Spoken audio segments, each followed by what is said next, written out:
తెలంగాణ అభివృద్ధి కోసం ఎందాకైనా ఎక్కడికైనా అంటున్న సీఎం రేవంత్ జపాన్ పర్యటనకు వెళ్లారు.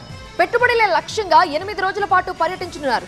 పలు ఒప్పందాలపై వేర్వేరు కంపెనీల ప్రతినిధులతో చర్చించడానికి అన్ని ఏర్పాట్లు చేసింది అధికారుల బృందం. రాష్ట్రానికి పెట్టుబడులు ఆకర్షించే లక్ష్యంతో ముఖ్యమంత్రి రేవంత్ బృందం జపాన్ పర్యటనకు బయలుదేరింది.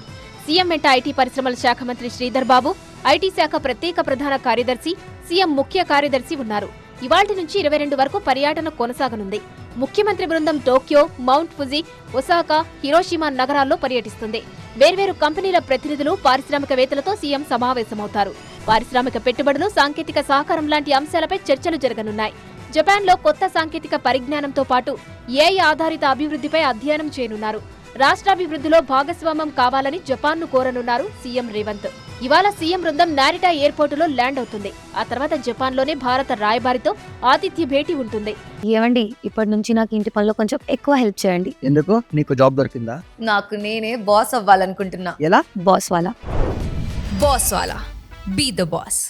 రేపు టోక్యోలోని Sony group, JICA, JETRO, Japan bio industry association లాంటి ప్రముఖులతో సమావేశాలు ఉంటాయి. సాయంత్రం తోషిబా ఫ్యాక్టరీ సందర్శిస్తారు సీఎం. ఏప్రిల్ 18న టోక్యో గవర్నర్తో మర్యాదపూర్వకంగా సీఎం భేటీ అవుతారు. ఆపై ఇండియన్ ఎంబసీ ఆధ్వర్యంలో ఇండస్ట్రీ ప్రతినిధుల సమావేశం, అలాగే టయోటా, తోషిబా, ఐసిన్, ఎన్జీటీ లాంటి దిగ్గజ సంస్థల సీఈఓలతో భేటీలుంటాయి. అనంతరం సుమిదా రివర్ ఫ్రంట్ సందర్శిస్తుంది సీఎం టీం. ఏప్రిల్ 19న టోక్యో నుంచి ఒసాకాకి వెళ్లే మార్గంలో మౌంట్ ఫుజీ ప్రాంతంతో పాటు అరకురియామా పార్కును సీఎం బృందం సందర్శిస్తుంది. ఏప్రిల్ 20న కిటాకిషో సిటీకి వెళ్లి మేయర్తో భేటీ అవుతారు. Eco town project, Murasaki river museum, environment museum, eco town centre సందర్శన కూడా షెడ్యూల్లో ఉన్నాయి. ఏప్రిల్ 21న ఒసాకాలో జరిగే వరల్డ్ ఎక్స్పో 2025లో తెలంగాణ పెవిలియన్ను ముఖ్యమంత్రి ప్రారంభిస్తారు. ఆ తర్వాత బిజినెస్ రౌండ్ టేబుల్ సమావేశం, ఒసాకా రివర్ ఫ్రంట్ సందర్శన ఉంటుంది.